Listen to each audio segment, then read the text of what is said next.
استعن بالله. باب التيمم. التيمم هو الحال الثاني بعد الحال الأول، لأن الطهارة إما أن تكون طهارة مائية أو أن تكون طهارة ترابية. الطهارة المائية هي الأصل، والطهارة الترابية هي بدل وتقوم مقام الأصل إذا فقد أو إذا ضر استعماله. نعم. عن عمران بن حصين رضي الله عنه أن رسول الله صلى الله عليه وسلم رأى رجلا معتزلا لم يصلي في القوم، فقال: يا فلان، ما منعك أن تصلي في القوم؟ فقال: يا رسول الله، أصابتني جنابة ولا ماء. فقال: عليك بالصعيد فإنه يكفيك. نعم. عن عمار بن ياسر رضي الله عنهما قال: بعثني رسول الله صلى الله عليه وسلم في حاجة فأذنبت، فلم أجد الماء فتمرغت في الصعيد كما تمرغ الدابة، ثم أتيت النبي صلى الله عليه وسلم فذكرت ذلك له، فقال: إنما كان يكفيك أن تقول بيديك هكذا، ثم ضرب بيديه الأرض ضربة واحدة، ثم مسح الشمال على اليمين وظاهر كفيه ووجهه. قال: لا يكفيك. الصحابي تمرغ في التراب، عمم التراب جسده، قال: تمرغت كما تمرغ الدابة. ما يعرف، علمها الرسول، قال: كان يكفيك أن تضرب بسم الله، يعني يقول الإنسان بسم الله ثم يضرب شماله على يمينه ويمينه على شماله، ثم يمسح وجهه. وأتى أنه يقول بسم الله ويضرب وينفخ يديه، فيفعل بالشمال على اليمين واليمين على الشمال. أتى هذا الفعل. نعم. عن جابر بن عبد الله رضي الله عنهما أن النبي صلى الله عليه وسلم قال: أعطيت خمسا لم يعطهن أحد من الأنبياء قبلي. ولا يتكلف في الصعيد. الصعيد ما على الأرض، حتى لو لم يكن له غبار، حتى وإن كان في جبل، حتى وإن كان في سبخ، حتى وإن كان في، إذا لم يجد ذلك يفعل ذلك. نعم. أعطيت خمسا لم يعطهن أحد من الأنبياء قبلي، صرت بالرعب مسيرة شهر، وجعلت لي الأرض مسجدا وطهورا. مسجدا وطهورا، هذا الشاهد. حيثما حلت الصلاة يصلي، لا كما يفعل النصارى، ما يصلون إلا في الكنائس، أو اليهود أو غيرهم، لابد في بيت عبادة. المسافر إذا ضرب الأرض وأدركته الصلاة توقف وصلى حيثما أدركته الصلاة. ما بعض الناس يتكلف لا يصلي إلا، وكان مسافر لا يصلي إلا في محطة أو مسجد. إن كان يريد النظافة والأماكن المهيئة هذا أمر آخر، أما يظن أنه لا تصح صلاته في الفلاة، إنما يجب أن لا يصلي إلا في المسجد، فهذا ملحظ. نعم. فأيما رجل من أمتي أدركته الصلاة فليصلي. إذا أدركتك الصلاة فصل. وحلت لي الغنائم ولم تحل لأحد قبلي. نعم. وأعطيت الشفاعة. هذه الأمور التي اختص الله بها نبيه صلى الله عليه وسلم. وكان النبي يبعث إلى قومه خاصة وبعثت إلى الناس كافة، فهو رحمة للعالمين صلى الله عليه وسلم. اللي بعده باب الحيض. باب الحيض، وهذا أيضا من النواقض، وهو موجب من الأحداث الكبرى، وهو يحصل للنساء دون الرجال، وهو مما تستفتيه النساء للرجال.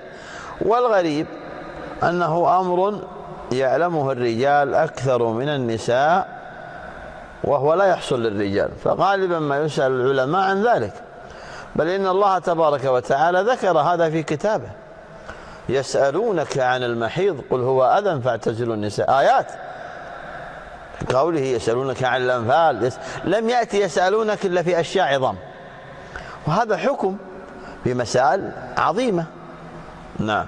ولذلك يغمزون علماء السنة بهذا، ويقولون علماء حيض ونفاس، يقولوا ما يقولوا. العلم في كتاب الله وفي صحيح سنة رسول الله صلى الله عليه وسلم، وهذه من مسائله. نعم. عن عائشة رضي الله عنها أن فاطمة بنت أبي حبيش سألت النبي صلى الله عليه وسلم فقالت: إني أستحاب فلا أطهر أفأدع الصلاة؟ قال: لا، إن ذلك عرق، ولكن دعي الصلاة قدر الأيام التي كنت تحيضين فيها ثم اغتسلي وصلي.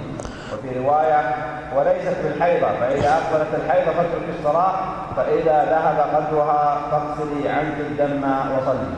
عادة تأتي شهرية أقلها يوم وأكثرها 15 يوم، وغالب النساء 6 و7 أيام.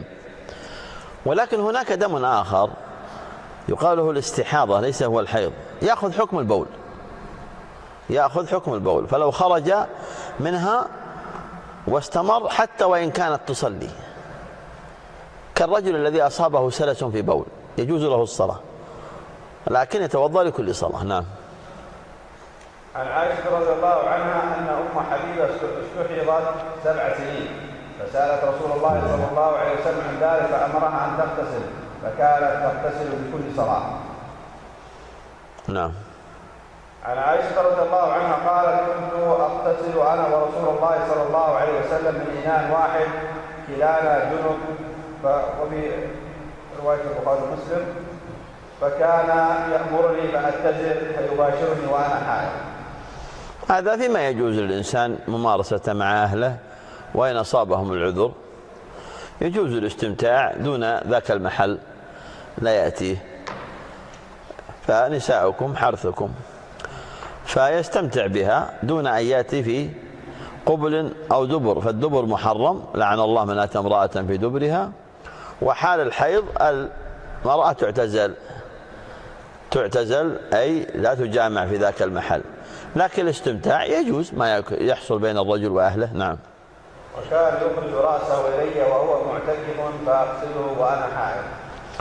فقالت: يا رسول الله إني حائض. قال: إن حيضتك ليست في يدك. بعض الناس يظن أن الحائض المرأة إذا أصابها هذا العذر أنها لا تؤكل ولا تشارب ولا تجالس ولا تطهو ولا تثمل وهذا غلط، هذه من الجاهلية الأولى.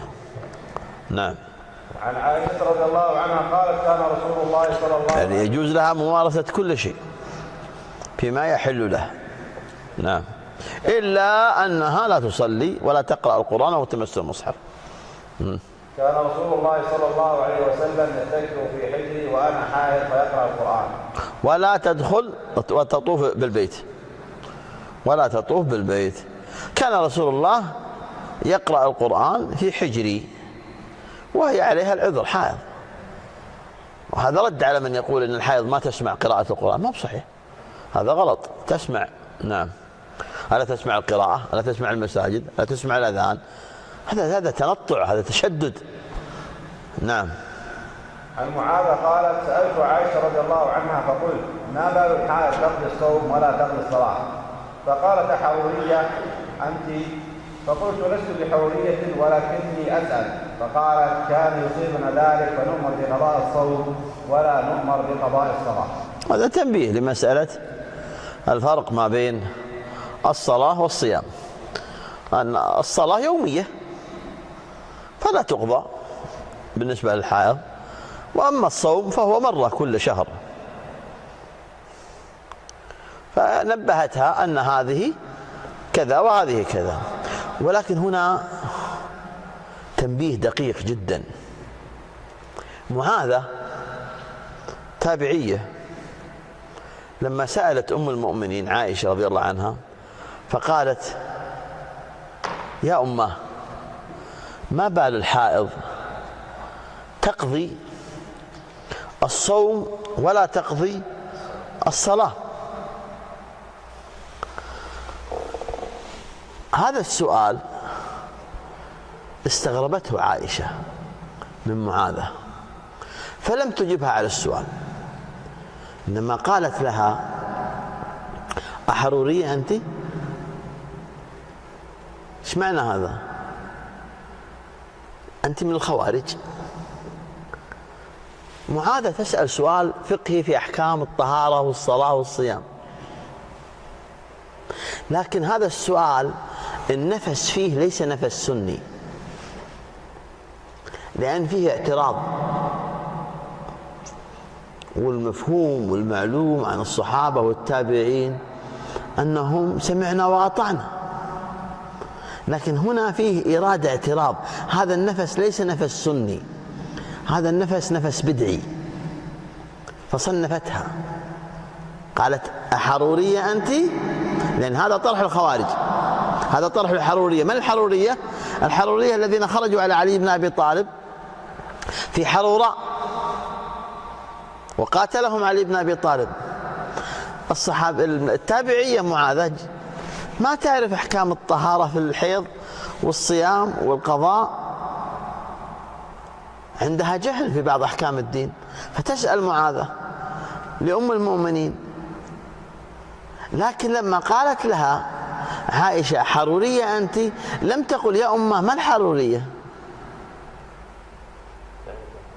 لماذا؟ لأن صوت التحذير من أهل البدع وفرق البدع بتصنيفاتهم وأسمائهم بلغ العوام الذين يجهلون بعض أحكام الدين. هذا رد على الذين يقولون لا تشغلوا الناس والعوام بالتحذير من أهل البدع وتسموهم بأسمائهم. معاذة تعرف الحرورية وتعرف أنهم أهل بدع، فلما قالت لها أم المؤمنين عائشة حرورية أنت؟ قالت لا يا أمه لست بحرورية ولكني أسأل.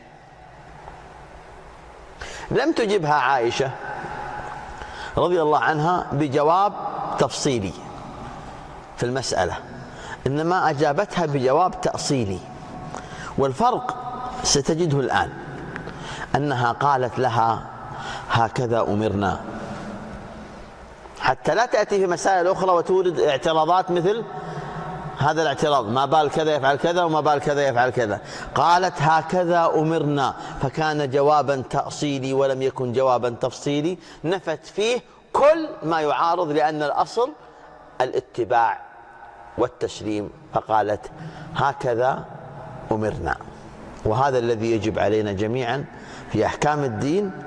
فلا وربك لا يؤمنون حتى يحكموك فيما شجر بينهم ثم لا يجدوا في أنفسهم حرجا مما قضيت ويسلموا تسليما. هذا هو الإسلام، الاستسلام لله بالتوحيد والانقياد له بالطاعة. لماذا؟ لأنها نصوص شرعية أتت بأوامر ونواهي، علينا الاستجابة والامتثال.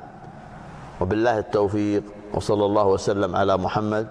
وفي هذا القدر كفاية، وإلى موعدنا إن شاء الله القادم في الدرس القادم، وصلى الله وسلم على محمد.